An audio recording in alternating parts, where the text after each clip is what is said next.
ሰበር ዜና ታላቁ የኢትዮጵያ የሶሻል ሚዲያ ኢንፍሉዌንሰር አቤል ብርሃኑ በአሁኑ ሰዓት ከዩናይትድ አረብ ኢማራት አንድ በጣም ትልቅ የተባለ ሽልማት ተበርክቶለታል። እሱ ብቻ ሳይሆን በአፍሪካ ደረጃም በጣም ትልቅ የተባለ ታሪክ አስመዝግቧል። ከዝርዝር በፊት ለዚህ ቤት አዲስ ከሆናችሁ ሰብስክራይብ አድርጉ፣ ላይክ አድርጉ፣ ኮሜንት ላይ ገብታችሁ ደግሞ እንኳን ደስ አለ በሉልኝ። እንግዲህ ሁላችን እንደምናውቀው አቤል ብርሃኑ ወይም ደግሞ የወይኗ ልጅ ከኢትዮጵያ ተነስቶ የተለያዩ ሀገራት እየተንቀሳቀሰ በርካታ ዶክሜንተሪ ቪዲዮዎችን ሲሰራ ቆይቷል። እሱ ብቻ ሳይሆን በርካታ ታሪኮችም ለኢትዮጵያውያን እና ለአፍሪካውያን ለመላው የዓለም ሕዝብም አሳውቋል።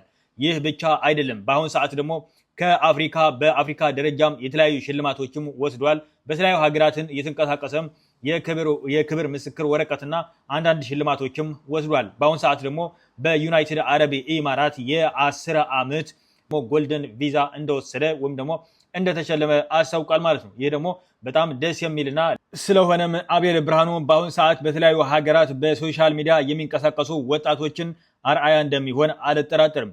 አቤል ብርሃኑ በፌስቡክ ገጹ የጻፈው አንድ ጊዜ ላንብብላችሁ። ሽልማት ከዩናይትድ አረብ ኢማራት የ10 ዓመት የጎልደን ቪዛ ከተባበሩት አረብ ኢማራት። ከመወዳት ሀገር የተነስቼ ዓለምን ለመዞር ጉዞ ሲጀምር የተባበሩት አረብ ኢማራት የተጓዝኩበትን ሁለተኛ ሀገር ነበረች ይላል።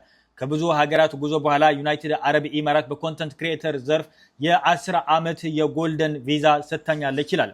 በሄድኩበት ሁሉ መጎስ ሆኖ ከፊት የቀደመ መንገድ ለሚያቀናለኝ በወቅቱ ቅዥት የሚመስለው ዓለምን ዞራለሁ በሚለው የልጅነት ህልሜን ላልከለከለኝ አምላኬ እግዚአብሔር አመሰግናለሁ ይላል።